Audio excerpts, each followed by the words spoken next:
달라스 오면 달라스는 구경할 곳이 없습니다. 근데 딱 하나 있는데 다운타운에 여러분 잘 아는 존 F 케네디 대통령이 총 맞아 암살당한 곳이 유일한 관광지입니다.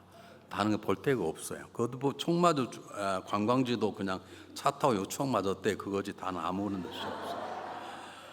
근데 제가 그분 얘기를 하려는 게 아니고 벌써 오래됐지만 그 집안이 대대로 내려오는 아일리시 저 영국 계통의 그 아주 귀족들 집안이고 지금 그 마지막 아들이 동생인가 아들이 이번에 장관이 됐잖아요. 그런데 그 존 F 케네디 대통령의 아들 존 F 케네디 주니어가 변호사로서 뉴욕 쪽에서 앞으로 차기 대통령 후보로 기대됐던 사람이었습니다.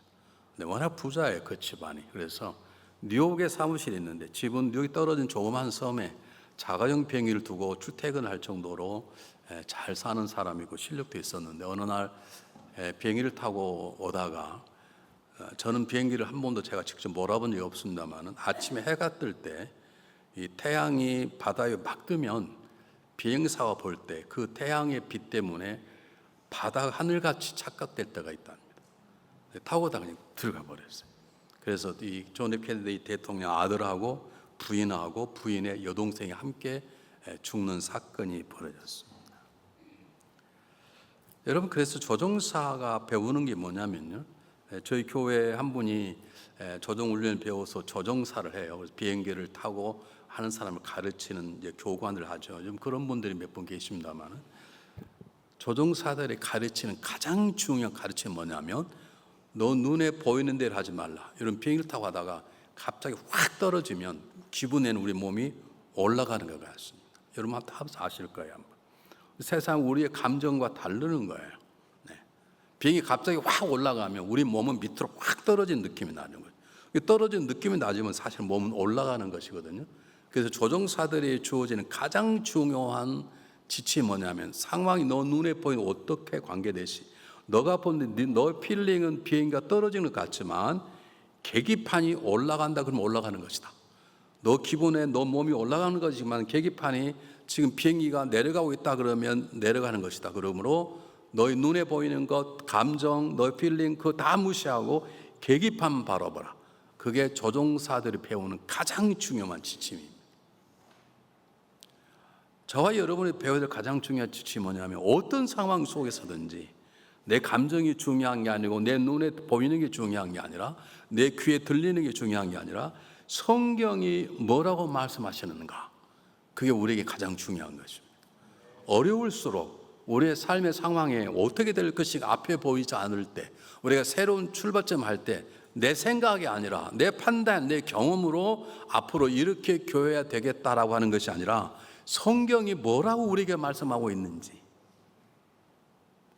오늘 제가 찬양을 들으면 참 감사한데 오늘 덕창하신 분들이 굉장히 찬양을 잘하셨고 오늘 성가대도 굉장히 잘했어요. 나 이렇게 용맹스럽게 찬양한 성가대는 처음 봐요. 아니 찬양은 하는 거 우리는 찬양은 좀 틀리면 어때요? 저는 틀린다고 조용히 하고 소리 안 내는 사람은 정말 얄미워요. 찬양을 하는 거 올리는 게 음이 좀 틀리면 누가 뭐라 그래요? 시합하는 것도 아닌데 오늘 정말 용맹스럽게 잘했습니다. 우리 하나님을 정말로 찬양하는 사람은 하나님의 내 삶의 주인입니다. 하나님이 저의 모든 걸 소유주이십니다. 하나님 제 왕이십니다. 그건 저는 그러므로 하나님께 영광 돌리는 삶을 살겠습니다. 그런 고백으로 찬양하고 살아가는 우리들이라면 가장 중요한 건 내 마음이 아닙니다. 내 마음이 뜨겁습니다. 그게 중요한 게 아니라 성경이 뭐라고 말하는지가 중요한 거죠. 제가 목회할 때 가장 어려웠던 게 뭐냐면 좀 기도한다는 분들이 저에게 대화하는 가운데 권사님 우리 교회가 이런 문제가 있는데 이렇게 했으면 좋겠습니다. 그러면 그분이 뭐라고 답하냐면 알겠습니다 그러지 않고 목사님 제가 한번 기도해 보겠습니다. 그건 굉장히 잘한 거예요. 그럼 기도해 봐야 되는 것이죠. 그리고 이제 답을 얻으셨나요? 그러면 목사님 답을 얻었습니다. 그럼 어떻게 하시려고 합니까? 그랬더니 목사님 제 마음이 너무 감격과 감동이 왔습니다. 그러므로 전 이 일을 제가 하겠습니다. 이런 분이 계세요. 그게 틀린 건 아니에요. 그러나 내 안에 있는 감동과 감격보다 중요한 하나님의 말씀이에요. 내 마음이 감동이 되지 않고 내 마음이 전혀 움직이지 않아도 하나님 말씀이 가라면 가는 거예요. 존말할 때 아멘 합시다. 많은 분들이 그러네. 목사님, 제가 이번에 마음이 뜨거워졌습니다. 이렇게 살고, 마음이 뜨거워져도 아닌 건 아닌 거예요. 내가 물어볼게요.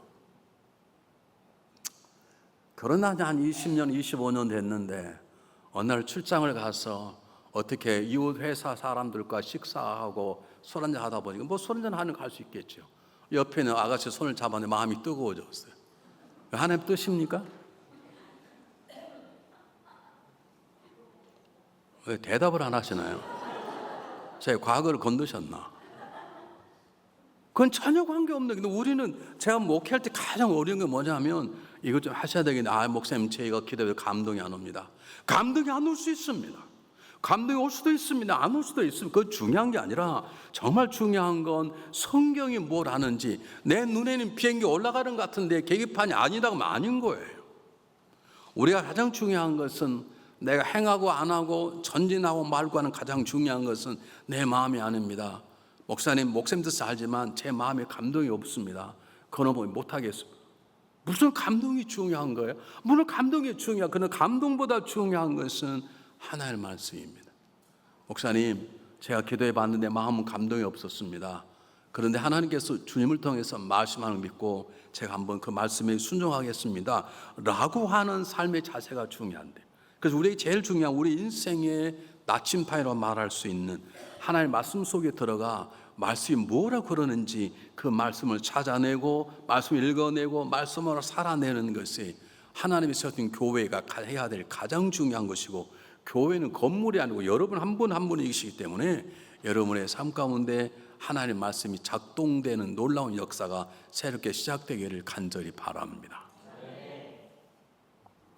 제가 집회를 하다 보니까 한 말을 또 하고 가끔 잘 잊어버리는데요.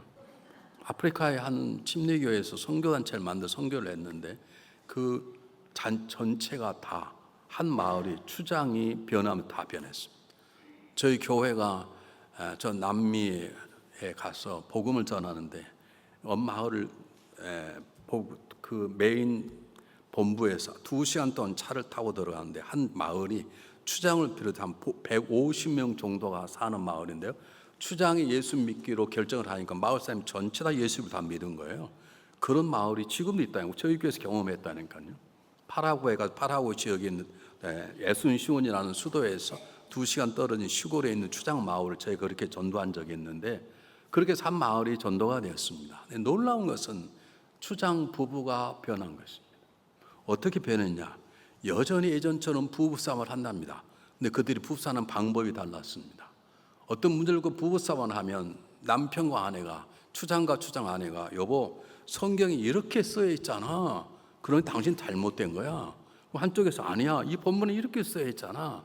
하나님의 말씀을 가지고 상대방을 설득하려고 하는 놀라운 풍경이 그 마을에서 변화되기 시작하고, 이게 실제 미난. 오늘 제가 그 말씀을 드리려고 그럽니다. 내 감정이 중요한 게 아닙니다. 내가 기쁨으로 이거 하나님 뜻이고 내 마음이 뭔가 묵직하고 부담스럽게 하나님 뜻이 아니라가 아니라 성경이 나에게 뭐라고 말씀하고 있는지. 오늘 우리는 요셉을 너무 잘 압니다. 물론 그가 어릴 때 철없는 했습니다.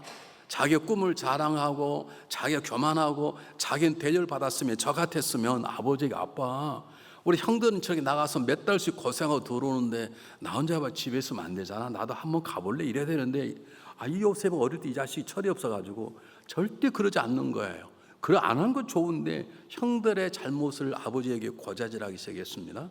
그런 철없는 사람입니다. 하나님이 그를 다스립니다. 그가 팔리게 만듭니다. 더 억울한 누명을 쓰고 감옥에 갇히게 만듭니다. 마지막에 술관원이 놀라운 은혜를 베푸는데 술관원의 꿈을 해몽해 주면서 당신이 살게 되면 나를 기억하소서. 요셉이 그 마지막 죽음의 감옥 속에서 하나님을 잠깐 망각한 거예요. 지금 하나님의 39장이 자기를 도왔다고 계속 나오는데 그 술관원과 관계없이 하나님이 자기를 도우시다는 확신을 가졌는데 잠깐 술관원이 풀려나게 되니까 내가 당신 꿈을 다 맞췄지? 당신 내 말은 당신 살아나게 되었잖아. 그러니까 당신 나 잊으면 안 돼? 근데 2년 동안 술관원이 요셉을 잊어버린 거예요. 요셉이 하나님만 의지하도록 마음을 바꾸신 것입니다. 사랑하는 여러분, 하나님 여러분을 새롭게 떼어내셔서 새로운 일을 시작하려고 합니다. 이때 가장 중요한 것은 여러분이 열심히 아닙니다. 열심히 하자. 저기에 더 큰 게 돼야 되지 않냐? 더 열심히 헌금하고 열심히 전도하고 열심히 기도하는 것보다 더 중요한 것은 여러분을 부르시고 세우시고 여러분에게 말씀하시는 하나님의 말씀, 하나님의 방법이 중요한 것이죠. 오늘 요셉이 바로 그것입니다. 요셉이 자기 형들에게 정체를 드러내는 장면 여러분 잘 아시죠? 형들이 놀랐습니다. 자기들이 죽여버리려다가 형 루벤에 의해서 그냥 그래도 살려주자 그리고 종으로 팔았는데 가면 죽었어야 되는데 세상에 자기의 목숨을 질 만한 책임질 만한 다룰 만한 국무총리가 되어버렸네. 자기도 이제 죽었다 그랬겠죠. 그런데 뭐라고 말합니까 요셉이? 형들이여 두려워하지 마소서. 제가 이곳에 이렇게 온 것은 형들이 팔아서 아니라 하나님이 우리 식구들을 먹여 살리려고 나를 먼저 보내셨나이다. 나 이럴 때는 안 하면 언제 아멘 하시려고 하시는가?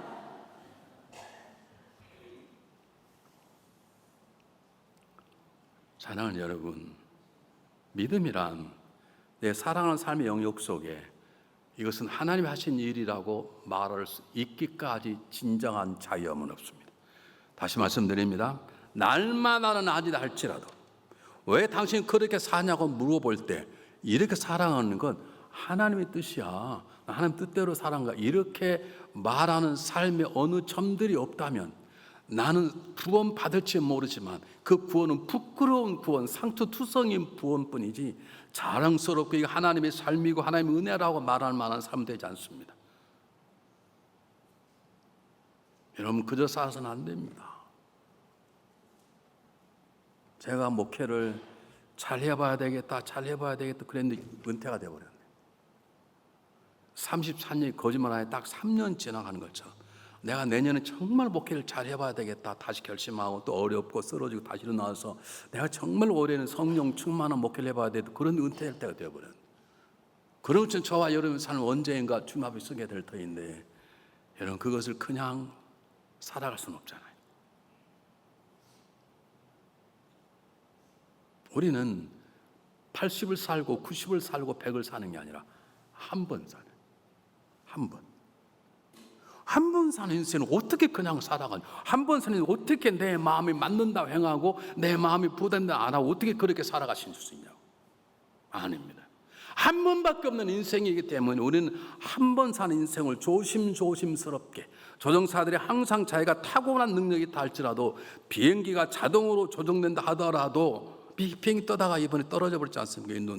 인도에서 그러는 것처럼 항상 계기판을 바라보고 제대로 가고 있는가라고 확인하고 살아가야 되는 것처럼 저와 여러분 삶 속에 가장 중요한 것은 한 사람 한 사람이 말씀 속에 들어가 말씀을 읽어내고 그 말씀에 따라서 내 삶을 조절해 나가는 것인데 오늘 요셉이 뭐라고 고백하냐면 형들이 나를 팔았지만 하나님의 손길이었습니다 라고 요셉은 자기 모든 13년 정도의 억울하고 고통스럽고 죽음의 모든 위기에 있었던 삶을 하나님의 은혜로 하나님의 계획으로 정확하게 해석하고 해석을 뿐만 아니라 그 해석함으로 자기 형제들을 용서해 버린 것입니다. 여러분 이해할 수 있어야 됩니다. 왜 그렇게 사세요? 하나님 뜻이죠. 이번에 그런 놀라운 일이 일어나셨다고요? 네, 이건 내 노력이 아니라 이건 하나님이 저에게 말씀하셔서 제가 순종했더니 이런 일이 저에게 벌어졌습니다.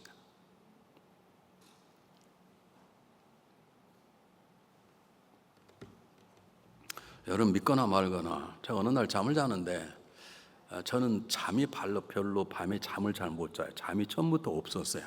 낮잠을 잠깐 자는데, 제가 대학 다닐 때입니다. 수업이 없어서 하루 쉰 날 집에 잠깐 자는데 꿈에 하나님께서 복권을 사라고 그러시는 거예요. 여러분 복권 끝나고 가서 끝나고 복권 사라고 그러지 마십시오. 근데 꿈에 너무 생생해서 보니까 돈이 한 푼이 없는 거예요. 하필이면. 그래서 엄마 돈을 한 500원 정도 달라 그랬는데 100원만 줘 제가 그랬네요. 원래 복권을 사면 한 장만 사면 안 되고 여러 장을 사야 돼요. 한 장 사면 나머지도 다 끝자 틀린 가지고 한 번에 다 받게 되어 있는데 그래서 하나를 딱 샀어요. 그게 하나가 맞은 거예요. 그래서 그냥 바꿨어요. 바꾼 게 왕창 맞은 거예요. 그래서 뭐 이득을 받은 게 아니고 25만 원을 받았어요. 그때 25만 원 굉장히 큰 돈입니다. 지금 한 횟수로 따지면 제가 그때 28살 때니까요. 지금 몇 년이 됐어요. 수십 년 전이니까 그때는 한 요즘 돈으로 하면 상당히 큰 돈이에요. 25만 원 정도를 제가 그걸 아차상 끝에 번호 하나가 틀렸어. 좋아하고 크다. 아마 저만 카톡 끝이 달렸으면 수백만 불 받았을 텐데 저도 다르는데 글자가 다 같고 마지막 한자가 달라서 25만 원 돈이 생긴 거예요. 그래서 제가 이제 우리 누님에게 이거 누님이 은행에 가셔서 돈 좀 바꿔 오시라고. 누님이 돈을 받고 오셔서 교회에 앉으셔서 하나님 감사합니다. 우리 동생에게 이런 돈을 주시니 감사합니다. 그때 제 연세대학교 등록금이 8만 원이었어요. 그게 큰 돈이에요. 그런데 목사님께서 어떻게 오셨어? 우리 동생이 복권을 샀는데 이게 아차상에 맞아가지고 25만 원 지금 은행에 바꿔옵니다. 그랬더니 목사님 그러더래요. 그거 잘 됐다고 지금 교회를 고치려고 딱 25만 원이 부족하네 헌금하라고 그래가지고 저는 그걸 받아오면 생각하고 돈 빌려서 친구들 밥 다 사주고 폼 잡고 오는데 누님은 그 돈을 교회에다 바쳐버렸어요. 네, 목사님께서 저에게 이렇게 얘기를 하셨어요. 저는 근데 학생이었죠. 성철군 이거 너무 아깝게 생각하지 말게. 하나님 앞에 바쳤으니 언젠가는 하나님께서 큰 은혜를 주실 것이네.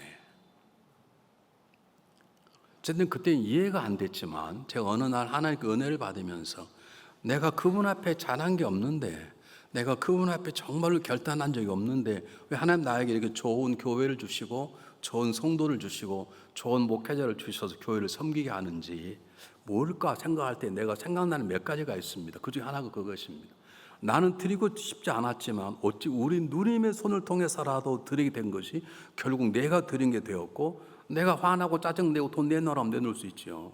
그런데 그러냐고 잘 쓰셨다고 하는 내 믿음 그 조그만한 것을 주님께서 보셨던 것 같아요. 다시 말해 그 25만 원 내 돈이 아니고 주님 것이니까 누님 하신 대로 괜찮습니다 라고 했던 내 고백을 하나님께 기억하시고 내 삶 속 영역 속에 25만 원을 몇 배로 갚으신 거 아닌가 그런 생각을 가끔 가질 때가 있는데, 여러분 한번 물어보십시오. 내 생활 24시간 동안에 내 1년 수십 년 1년 365일 동안 어느 순간 어느 날짜를 이건 하나님 겁니다 하고 딱 돌려서 낸 적이 있는지, 내 주머니 속에 있는 돈, 내가 세이브하는 가지고 있는 것들 그중 일부 이건 하나님 것입니다라고 조금 더 계산하지 않고 때때는 그것 때문에 힘들고 어려워도 주님이 원하신 거 드립니다 하고 드려본 적이 있는지.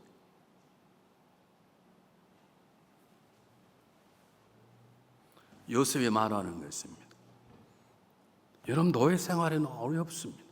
억울한 누명을 쓰고 그것도 성추행법이란 추접한 누명을 쓰고 감옥에 가서 죽음을 기다리는 건 쉽지 않습니다. 이를 갈아도 바득바득 갈아야 될 것이고 자기 형들 가운데 한두 명 모고 잘라도 속이 풀리지 않을 것입니다. 그런데 그는 풀어냅니다. 어떻게? 이 모든 것들이 자기의 교만, 자기 아버지께 형을 고소했던 자기 연약함, 꿈을 꿨다고 꿈을 자랑하는 영적인 교만, 그 모든 것들을 낮추시는 하나님의 은혜인 걸 알았습니다. 내가 술과 돈을 믿은 게 내가 바보지, 술을 믿고 2년을 기다렸던 그가 비로소 하나님 앞에 쓸 때 하나님께서 그를 건져내셨던 그 하나님의 손길이라는 것을 요셉은 안 것입니다. 여러분 이런 말씀들이 대단히 죄송합니다. 내 인생에 이런 역사가 있었는데 하나님 은혜야 이렇게 말할 수 있는 여러분의 삶의 스토리가 없다면 죄송합니다. 잘못 살고 계십니다. 여러분 기도하셔야 합니다. 하나님 제 손주 손녀에게 제 아들 딸들에게 이게 하나님 일하심이었다. 이 하나님 나를 만져주십니다. 이게 하나님 나에게 말씀하신 것이다. 그렇게 말씀할 수 있어야 됩니다. 아빠 어떻게 그렇게 멋지게 사세요? 엄마는 볼수록 뭐 했어요? 이게 하나님의 은혜라 라고 말씀할 수 있어야 되는 것입니다. 엄마 어떻게 피부가 좋아? 화장품 비싼 거 사면 돼. 그딴 소리 하는 게 아니라 이 하나님의 은혜야. 은혜를 받으면 피부도 좋아져. 어떤 분들이 물으세요. 어디 목사님 그렇게 안 늙으세요? 늙었어요, 저도요. 여러분 제가 나이가 72인데요. 어르신 나이가 많지만 이게 적은 나이는 아니잖아요. 저는 둘 중 하나예요. 철이 없든지 아니면 하나님 은혜로 이렇게 젊어 보이든지. 여러분 요셉처럼 말할 수 있어야 됩니다. 세상 사람은 그러지 않습니다. 내가 왕년에 이랬다는 것이지. 내가 왕년에 돈 좀 벌었, 내가 왕년에 내 밑에 쫄딱 매매 있었다는 것이지. 그런 사람들이 권사하고 장도하는 교회가 어려운 거예요. 권사 15명의 권사 1명을 세우고 30명의 장로한을 세우게 되어 있습니다. 우리 감리교 원래 한국의 감리교의 법은. 그 말은 무슨 말이냐면 쫄따고 15명 가운데 우두머리로 권사를 세우는 게 아니라 30명의 쫄병 가운데 대장할 사람 장로를 하나 세운 게 아니라 30명을 주님처럼 섬길 수 있는 능력 있는 사람을 될 때 장로를 세우는 것이고, 적어도 자기 자신과 15명의 성도들 주님 섬길 수 있는 사람 때 장로가 권사를 세우는 것이에요. 근데 우리는 그럽니까? 다 권사되고 말이 편하네. 집사 갑자기 어제까지 김 집사님 그러다가 김 집사 어떻게 식사했어 이러네요. 오히려 더 겸손하게 집사님 오셨습니까? 이러셔야 돼요. 여러분 그런다는 게 아니라 일반적으로 그런 교회들이 많이 있죠. 여러분 우리 인생을 살아가는 삶 가운데 어느 순간에 요셉처럼 얘기할 수 있어야 됩니다. 얘들아 이게 하나님의 은혜였다. 하나님의 은혜가 아니면 난 이렇게 살 수 없었다. 이 부분들이 다는 아니지만 이 부분은 하나님의 선물이 틀림없다. 다른 건 몰라도 너희들은 하나님 주신 선물이다. 이렇게 할 수 있어야 되지. 어떻게 살다 보니까 네 애비면 어떻게 하다 보니 너가 태어났단다. 이러면 안 되잖아.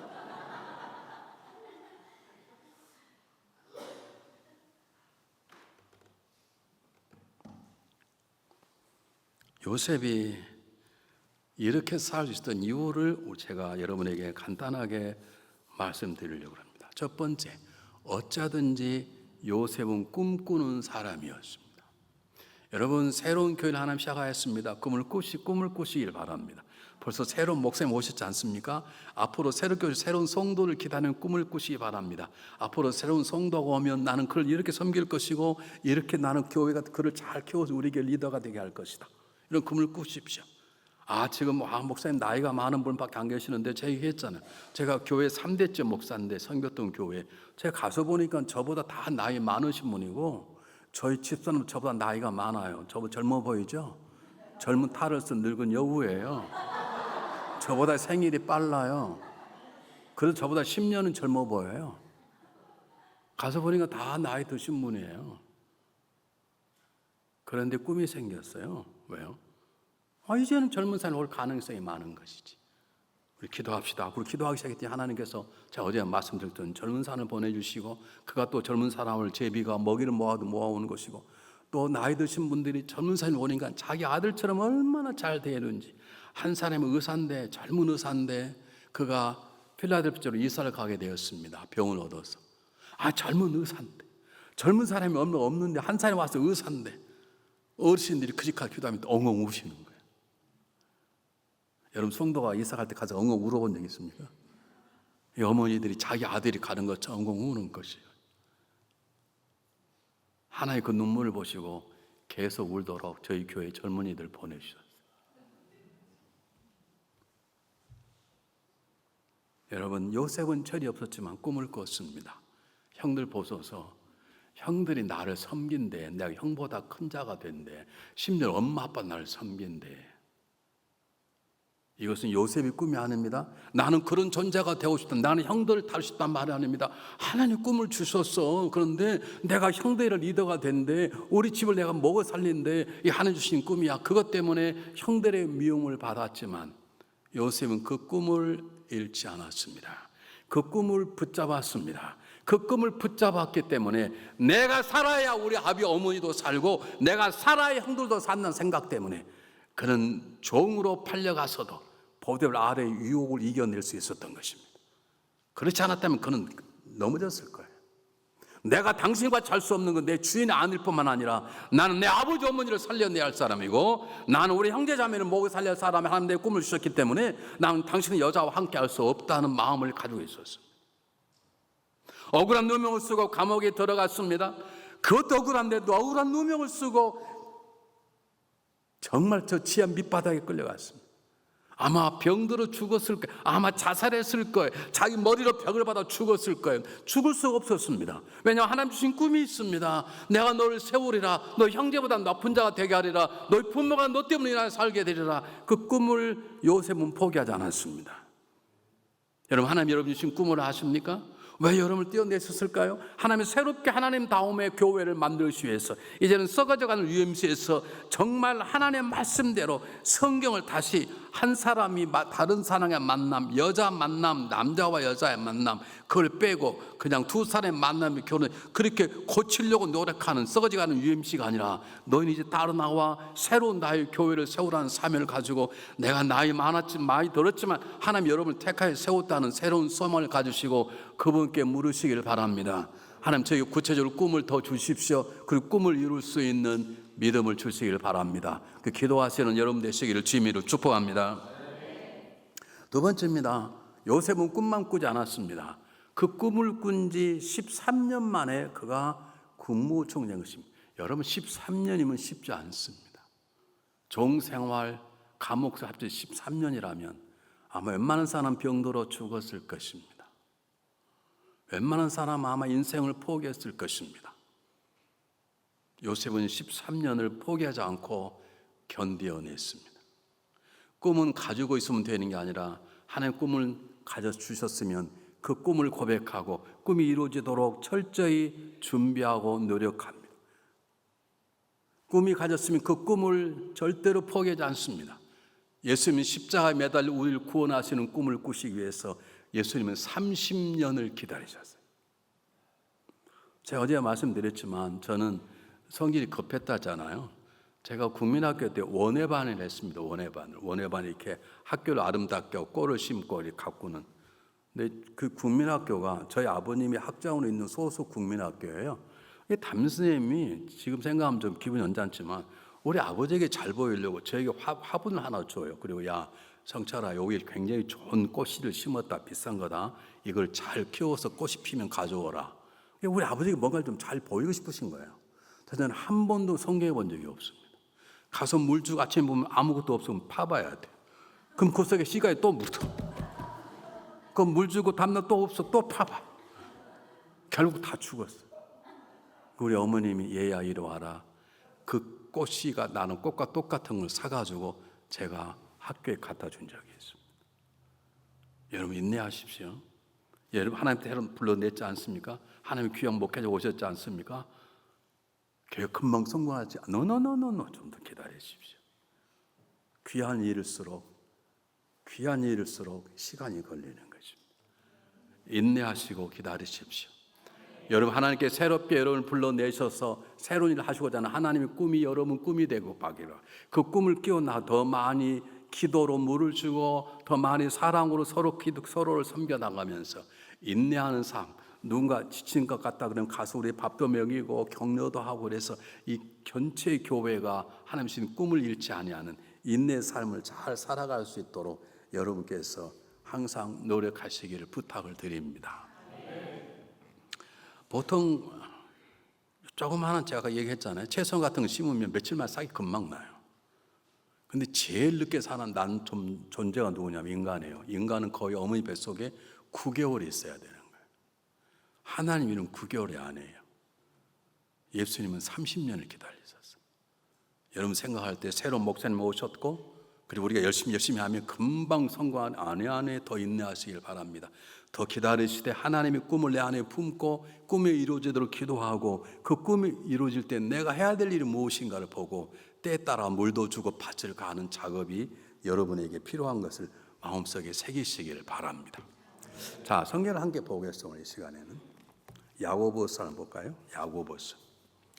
야고보서는 신약 성경 뒤쪽에 있습니다. 야고보서 5장 7절 한번 보겠습니다.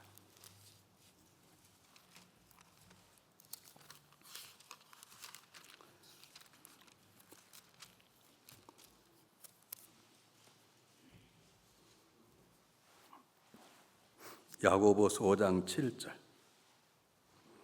똑같이 한번 읽겠습니다. 시작.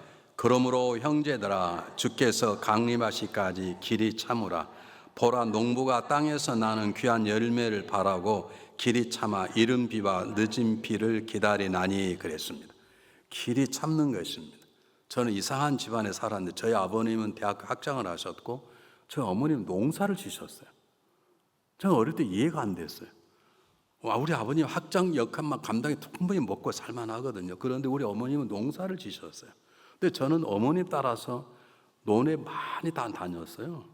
근데 하는 일은 아무것도 안 해요. 하루 종일 기다리고 물 줄 때도 물 컷어서 물 주고 막으면 막고 그리고 종일 가서 보고만 기다리는 거예요. 우리 어릴 때는 뱀들이 얼마나 많았는지 몰라요. 앉아있으면 뱀들이 가서 뱀이 무서워서 물론 독사는 없었지만 논두렁에 앉아있으면 논두렁에 뱀들이 얼마나 많아. 그래도 우리 어머님이 가는 길이기 때문에 제가 어릴 때 우리 어머니 손잡고 농사를 들어가면 우리 어머님 하는 일이 없어요. 그냥 물 커주고 물 맞고 가끔 가다가 잡초 뽑고 그러면 이 벼가 자라네. 콩이 저절로 자라네. 그때 하나 배운 게 있어요. 출청나게 기다리는 거예요. 나중에 우리 어머님이 밭을 팔고 포도 과수원을 사셨습니다. 포도 과수원 하는 일이 간단합니다. 가을이 되면 다 자릅니다. 그래서 뼈 만나게 합니다. 봄이 되면 그 잎이 피고 자랍니다. 하는 거 없습니다. 송이 자람 보고 더 자라면 거기에다가 신문지로 봉투를 만들어서 끼워 놓습니다. 그것밖에. 그리고 그가 자랄 수 있도록 물만 주고 비료만 주고 끝내 9월이 돼서 8월 말쯤 돼서 포도를 팔 때까지 출창나게 1년 내내 기다리는 것입니다. 여러분 기억하십시오. 우리도 기다려야 되는 것입니다.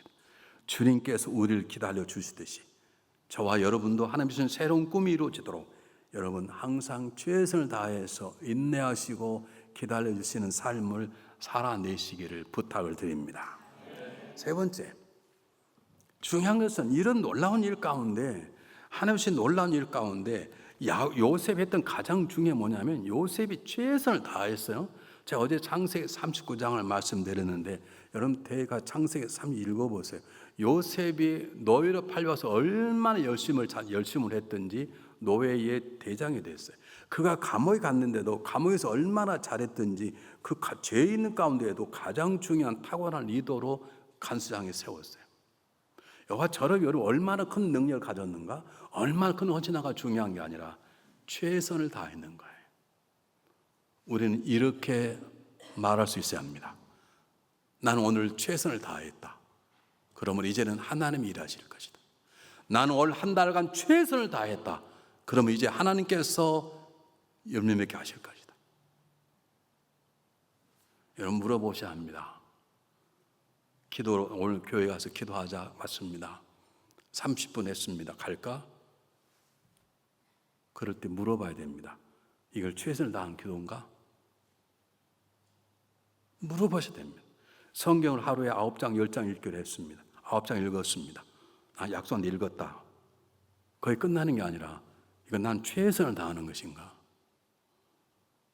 헌금하려고 돈을 썼다가 이거 최선을 다하는 건가? 물어보셔야 됩니다. 내가 남편과 아내를 섬길 때 이걸 최선을 다하는 것인가?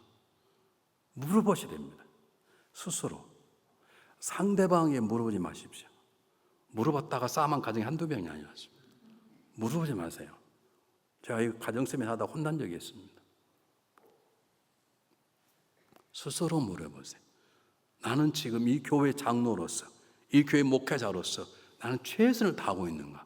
나는 한 가정의 아내로서 남편이 최선을 다하고 자녀에게 최선을 다하는가? 나는 한 가정을 섬기는 남편으로서 아내의 최선을 다하고 자녀에게 최선을 다하는가? 나는 하나님의 아들, 딸로서 나는 최선을 다하고 있는가?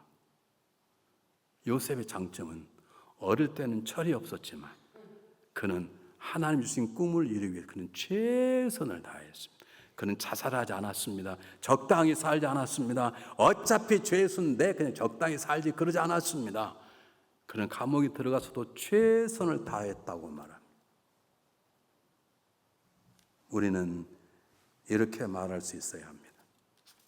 최선을 다했다고 말하고 있을 때까지 정말 최선을 다해야 됩니다. 제가 기도해 보니까요. 내가 최선을 다했다. 거기서 한 발짝 더 나가요, 최선이. 제 경험에는. 하나님 예스 해본 적이 없어요. 하나님, 제가 오늘 약속대로 오늘 차려야 했습니다. 그냥 오늘 오후는 좀 쉬겠습니다. 하나님 오케이 한 적이 없습니다. 제가 12시간 기도 훈련을 했습니다. 금요일 밤 12시부터 금요일 저녁 12시까지 금식 기도를 했습니다. 교회에 선포를 하고, 그리고 정 식사하실 분들은 조용히 식사를 하고 들어오실 때 옆 사람이 영향 주지 말고 기도합시다. 제가 그걸 보는 건 저도 보고 성도들이 얼마나 최선을 다해 기도하는가. 굉장히 많은 분들이 와서 기도하고 가고 또 갔다가 쉬다 오고 그러는데 딱 두 사람, 한 번 앉은 자리에 화장실 갔다 온 거 빼고 딱 저희 두 사람만이 계속해서 기도를 했어요. 이게 쉬운 거 아니에요. 여러분 헌금할 때 그냥 하시면 안 되는 거예요. 물어보시 하나님 제가 오늘 이만큼 헌금하겠습니다. 이게 최선일까요? 제가 더 하면 안 됩니까? 물어보셔야 돼요. 나는 기도했는데 기도 30분 같아요. 30분 매일 기도한다면 쉽지 않습니다. 한 번쯤 물어봐. 하나님 제가 이게 최선입니까?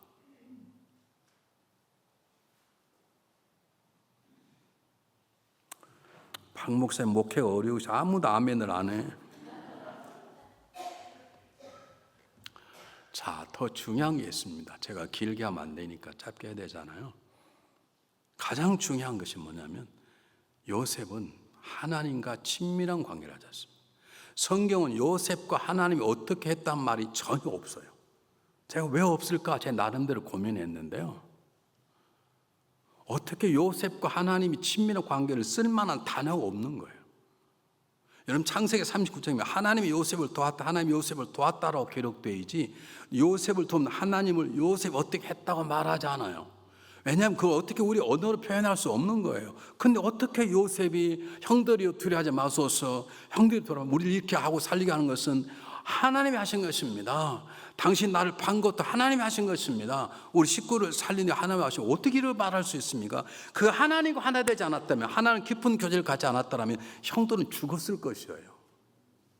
그리고 오늘 성경 기록은 있지도 않았을 것이고 저는 이런 설교할 필요도 없었겠죠. 요셉이 분명한 것은 우리가 알지 못하는 많은 시간 그는 하나님과 친밀한 관계를 가졌습니다. 그래서 제가 하나 배운 게 있습니다.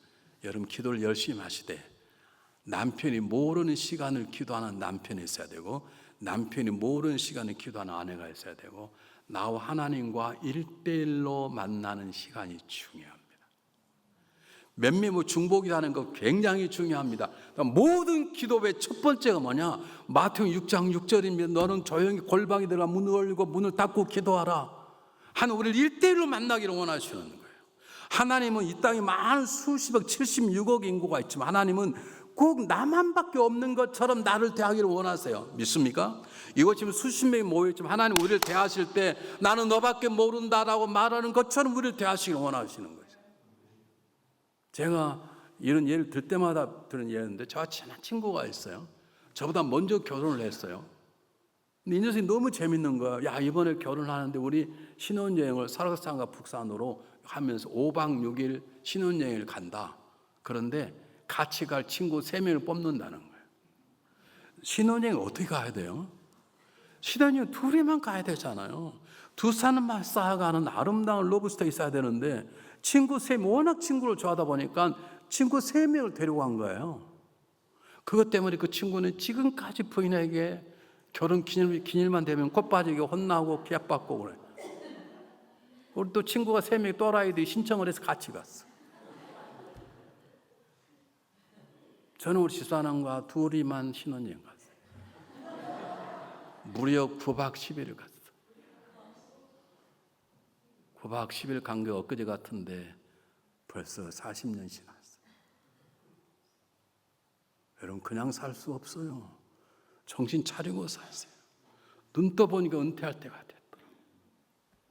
이제 뭔가 해볼 때 되니까 이제 목회를 뭔가 아는 것 같은데 벌써 65가 됐더라.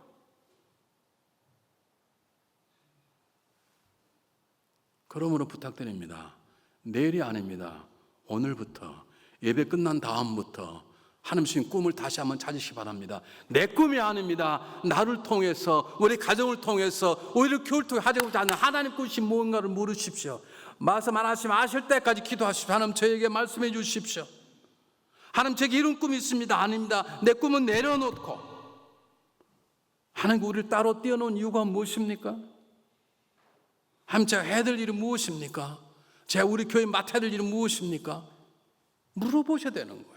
하나님 왜 저에게는 건강을 주신 이유가 무엇입니까? 하나님 저에게 명철함을 주신 이유가 무엇입니까? 하나님 저에게 달변의 언을 주신 이유가 무엇입니까? 왜 사람을 잘 섬기던 따뜻한 마음을 저에게 왜 주셨습니까? 왜 저희 집에는 다른 갖지 못하는 물질을 축복을 주신 이유가 무엇입니까?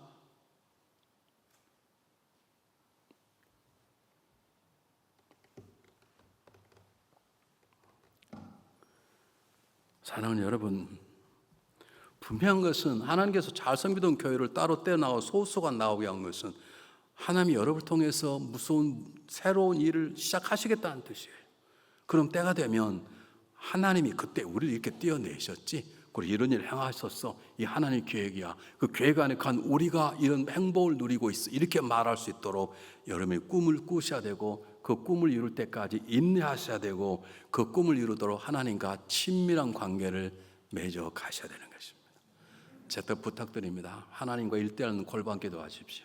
성경 공부 대단히 중요하면 열심히 배우십시오. 배움으로 끝나면 안 됩니다. 우리는 배우면 딱 차 타자마자 성경 덮어버려요. 아닙니다. 배웠으면 그 배움을 가지고 골방에 들어가 하나님과 일대로 앉는 것입니다. 중부팀들이 기도합니다. 은혜를 받았습니다. 방언을 받았습니다. 기도하다가 하나님 놀라운 환상을 보겠습니다. 그게 끝나는 게 아닙니다. 조용히 골방문에 밀고 들어가 남편도 모르게 아내도 나 혼자 하나님 저에게 이런 비전을 주셨는데, 이런 환상을 보시고 이런 음성을 듣겠는데 하나님 뜻을 이루시옵소서. 저에게 말씀해 주시고 그 뜻을 이루도록 저에게 능력을 주십시오. 여러분 모두가 요셉처럼 하나님 주신 꿈꾸는 자가 되기를 바랍니다.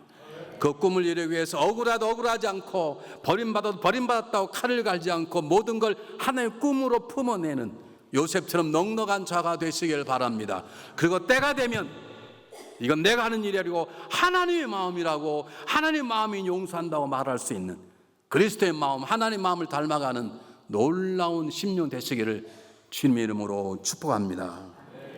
누군가가 이런 말을 했습니다. 보석이 아름다운 것은 처음부터 빛나기 때문이 아니라 누군가가 보석을 주어서 갈고 닦고 매서 고통의 시간을 지나기 때문에 보석은 찬란하게 빛나는 아름다움인 것이다. 여러분 한동안 힘드실 것입니다. 벌써 교회 빌려보기도 힘들지 않습니까? 근데 기다리십시오. 인내하십시오. 포기하지 마십시오. 힘을 내십시오. 그리고 하나님의 꿈으로 서로 나누어 가지시길 바랍니다.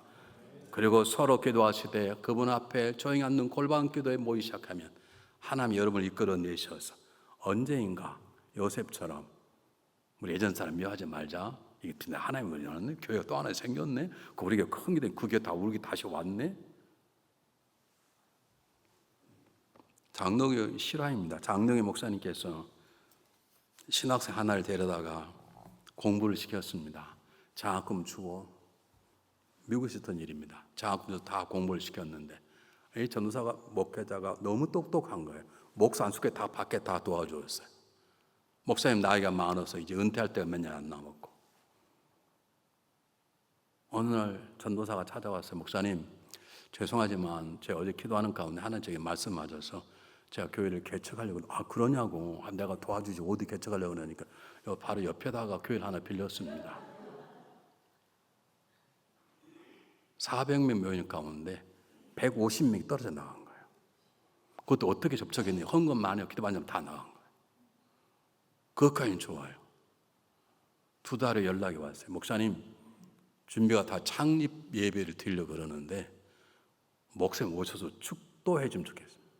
이런 싸가지가 어디가 있어요? 아 그럼 하지. 어차피 다 내 새끼 드렸는데 자네가 잘 되면 좋지. 그래 목사님 가서 정말로 준비기도 하고 가서 축도를 했습니다.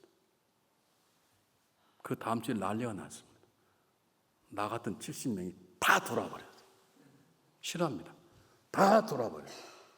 아, 우리가 잘못했구나. 다 돌아버렸어요. 뭘 말씀하냐면 어떤 어려움 속에서 우리는 하나님의 마음을 품고 하나님의 꿈을 품고 그 길을 가면 누가 책임지세요? 하나님이 책임지시는 거예요. 여러분, 물 건너 사람 뭐라고 말하면 매뉴얼이 나와 있습니다. 성경에 여기 기록된 대로 하십시오. 기록된 대로 하지 않으면 반품이 안 됩니다. 그렇게 나옵니다. 여러분, 하라는 대로 해야 잘못된 걸 책임져 주는 것인데 내 마음대로 하고 고쳐달라 그럽니까?